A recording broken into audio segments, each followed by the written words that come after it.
Hello again, my friends. Welcome back to Aunt Patty's, home of the carnivore hippie. This is the second in possibly a whole series of videos responding to some statements that were made recently on YouTube by an individual who ordinarily I greatly respect and who heretofore has been doing pretty stellar work on YouTube. However, this person has apparently espoused some what I would consider ill-informed opinions and presented them as fact. And it seemed important enough to me that I felt like it was a good idea to address them. The previous video dealt with the beef industry, and this video is going to deal with the dairy industry. Now, this person basically out and out said that they believe that pasteurization happens or is employed by the dairy industry to enable farmers, dairy farmers, to market somehow substandard or undesirable milk. Well, that's just simply not true, right? Pasteurization got started in the early part of the 20th century because microbes that do not affect the health of the cow, but that can affect the health of human beings, are present in raw milk. And these bacteria can grow and proliferate to dangerous levels within as little as 12 hours from the time the milk is extracted from the cow, if the milk is not held in absolutely sanitary conditions under the correct temperatures, right? In the early part of the 20th century, this sort of sterilization of milk products was responsible for the preservation of the health and lives of millions of children all over the world.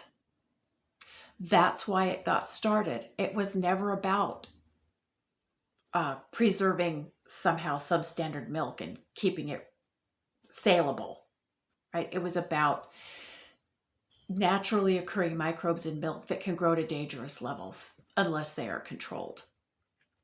And in the early part of the 20th century, refrigeration and other handling methods, the technology simply wasn't there that we have today. So while it's true that pasteurization isn't as strictly necessary as it used to be because of improved handling methods and new technology in transportation and animal husbandry, the fact is pasteurization still occurs because it allows for the safe transportation of large amounts of fluid milk products across long distances. And if pasteurization was not employed, the price of fresh fluid milk products would pretty much skyrocket out of the purchasing power of large segments of low-income Americans. They simply wouldn't be able to afford fresh milk products because they simply wouldn't be able to be transported cost effectively, right? So I would rather see people who appreciate dairy and find it helpful for them to have access to pasteurized dairy than to find that they can't afford unpasteurized dairy at all. Okay. So second of all, again, the intimation that dairy farmers have some sort of financial motivation to not take the best care of their herds and not take the best care of the milk once it's out of the cow is just simply ludicrous. Cows who are healthy and happy give by far the most milk. Whenever a dairy cow gets stressed, either by environmental issues or because of health, the first thing that happens is their milk supply decreases. Healthy, happy cows are profitable. Sickly, poorly cows or stressed out cows are not. Period. The farmer has absolutely no vested financial interest in avoiding taking care of their herds in the best possible manner. That's just the way it is. All right. And lastly, the idea that the majority of the cows in this country are raised with synthetic growth hormone is simply false. Now, there was a time when the majority of cows in the U.S. dairy industry were fed growth hormone. But all the way back in the 60s and 70s, farmers became aware that while this growth hormone did increase the amount of milk the cow could give, it was more than offset by the fact that the incidence of mastitis infections went way up.